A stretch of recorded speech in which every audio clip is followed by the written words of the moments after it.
리비우스에 이어서 어거스틴, 아우구스티누스의 신국론을 살펴보겠습니다. 약 그 연도 차이는 한 400년 정도, 길어야 500년 이런 차이인데, 물론 긴 시간이죠. 역사에서 400년, 500년 긴 시간입니다. 자, 로마는 이제 어거스틴 때에 이르면은 완전히 거의 역사에서 이제 사라지는, 물론 로마가 남긴 유산들은 로마 법이라든지 로마의 교황 제도라든지 이런 부분들은 여전히 그 뒤로까지도 길게 이어집니다만, 우리가 역사 속에서 기억하는 로마 공화국, 로마 제국은 이제 해체되는 그러한 결정적으로, 물론 동로마에도 상당히 또 남아 있어서 500년 가량을 더 가지만, 일단 그 중심이 되던 그 이탈리아 반도 쪽의 서로마 쪽은 거의 사그라지는 단계에 이제 어거스틴이 있습니다. 자, 그래서 로마는 사양길로 가고 있었지만 새로운 문명의 빛이 떠올랐습니다. 그게 바로 중세 기독교 문명이 이제 떠올랐죠. 그러한 중세 기독교 문명이 떠오르는 데 있어서 가장 굉장히 두드러졌던 인물이 바로 교부 또 성인 어거스틴, 아우구스티누스죠. 고백록, 신국론 이런 저서들로 유명하고, 그래서 당시 기독교 문명이 얼마나 융성하게 일어나고 있었는가를 잘 보여주는, 체화하고 있는 인물이라고 볼 수 있겠습니다. 그러면은 어떻습니까? 이 어거스틴의 눈에 비친 로마는 좋은 것이었겠습니까? 나쁜 것이었겠습니까? 당연히 굉장히 부정적인 로마의 모습을 신국론의 전편에 걸쳐서 이렇게 대비시킵니다. 하나님의 도성하고 이 세속도시 로마하고 대비를 시키는 거죠. 얼마나 로마는 악하고 타락했고, 그에 대비되는 하나님의 도성은 얼마나 영광스럽고 지고지선한 것인가, 이런 것을 이렇게 이제 대비시키는 것인데, 그럼에도 불구하고 우리가 그 속에서 로마의 어떤 단면들을 다시 한번 살펴보게 됩니다. 한번 보시죠. 그래서 파당끼리의 분쟁으로 희생된 동료 시민의 피로 얼룩진 마리우스가 이제 패배당하여 도성으로부터 도망쳤어도 로마는 자유롭게 숨쉴 틈이 없었다. 이에 대해 키케로는 다음과 같이 말하고 있다. 그래서 키케로는 이제 로마 공화정의 저 뒷부분, 유명한 문필가죠. 자, 그러니까 이 키케로가 정치가기도 하고, 뭐라고 썼냐. 칸나가 마리우스와 함께 돌아와 도성을 장악했다. 그때 명망 있는 사람들은 대부분 학살당했고 나라의 불빛은 꺼져버렸다. 나중에 술라는 이런 잔혹한 승리에 대해 보복했지만 우리는 얼마나 많은 시민의 수가 감소했는지, 공화국이 어떠한 재앙을 입었는지 말할 필요조차 없다. 두 개의 파가 대립합니다. 마리우스파와 술라파. 그런데 자, 마리우스파가 집권해서는, 세를 잡아서는 술라파를 엄청나게 잔혹하게 죽이고, 술라파가 다시 돌아와서는 마리우스파를 그렇게 죽이고, 악순환이 반복되는 것이죠. 로마 공화정 후기에 점점 혼란스러워지는 모습입니다.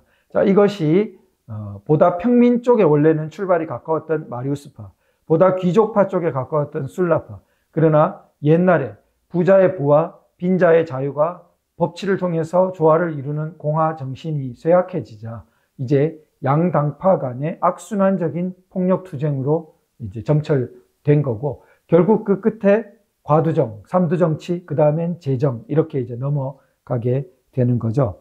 벌 주려고 했던 범죄 행위를 그냥 두었을 경우보다 훨씬 더 파괴적이었던 이 보복 행위에 대하여, 보복에 대해서 이제 어거스틴의 글입니다, 이것은. 그러니까 아우구스티누스가 뭐라 해요?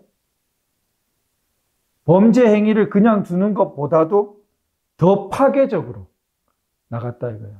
자, 오늘날 내란이 되지 않는 행위에 대해서 내란이라고 프레임을 씌워두고는 억지로 그 벌을 주겠다고 특별재판소까지 만들겠다고, 정상적인 재판관들이 잘 말을 안 들을 것 같으니까 대법원장을 이런저런 사유로 너무나 겁박하고, 자신이 받아야 될 재판이 파기환송되어서 재판이 유죄 취지로 가 있는데 잠정적으로 중단되어 있는 것뿐이죠. 그런데 거기에 대해서는 이런 반구 없이 대법원과 대법원장에 대한 겁박, 법원에 대한 겁박, 이렇게 하면서 명분은 벌 주어야 되는 사람을 벌 줘야 된다. 자, 그런데 어땠습니까? 더욱 파괴적으로, 그 행위가 더욱 파괴적일 수가 있다 라고 어거스틴은 쓰고 있습니다. 그래서 루칸이란 사람이 그때 이렇게 말하고 있어요. 치료약이 질병을 쫓아가다가 모든 한계를 넘어 너무 멀리까지 나아갔다. 너무 멀리까지 나가면 과유불급이라 그랬죠. 정의를 실현한다면서, 범죄자를 벌 주겠다면서 너무 멀리까지 나가면 어떻게 되죠? 범죄자는 소탕되었다. 그러나 이제 범죄자들만 살아남을 수 있었다. 좀 너무 끔찍한 대목이네요. 고전을 읽다가 굉장히 저희가 섬찟하게 되죠. 범죄자는 소탕되었다. 그러나 이제 범죄자들만 살아남을 수 있었다. 밑에 살아남은 범죄자들, 아마 그들이 더 큰 범죄자들일 텐데 자기들만 살아남게 되기까지 어떤 명분을 내세웠을까요? 범죄자 소탕을 내세웠겠죠. 그러니까 그들이 주장하던 범죄자는 소탕되었는데 그 다음에 일어난 일은 뭐였습니까? 이제 범죄자들만 살아남을 수 있었다. 2000년도 더 전의 글입니다. 그걸 다시 수백 년 지나서 어거스틴이 옮겨놓은 거예요. 자, 역사는 우리가 되돌아보지 않고 새기지 않을 때 비극이 반복됩니다. 자, 이것을 우리가 어느 하나의 나는 그래도 끝까지 A당이 좋아. 무조건 A당이야. 왜냐하면 B당은 아무리 A당이 못해도 B당이 더 못해. 더 나빠.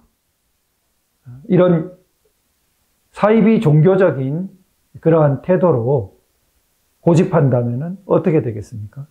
바로 이런 비극을 양산하게 되겠죠.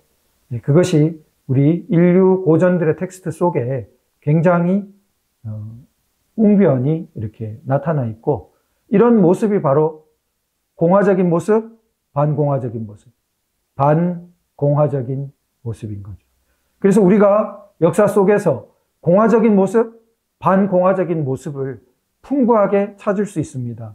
그런데 우리가 민주공화국이다 해놓고 헌법교과서 같은 데 보면은 왕이 없는 제도를 공화제라고 한다. 북한은 뻔뻔스럽게 왕조 세습처럼 하면서 자기들이 공화국이다. 뭐 하나 공화적인 게 없어요, 북한은. 그야말로 특권의 왕국이죠. 수령과 고위당직자와의 격차도 어마어마하고, 고위당직자와 일반 시민의 격차도 어마어마하고, 심지어 평양 시민은 특별 시민이고 지방과의 격차도 어마어마하고, 정치범 수용소와의 격차도 어마어마하고, 그런데 무슨 웬 공화? 무슨 공화 정신이 있어요? 정반대 용어를 잘 갖다 붙이죠. 평화를 추구한다 하고. 자, 그런데 우리가 그것을 그냥 왕이 없으면 공화국, 왕이 없는 나라가 공화정.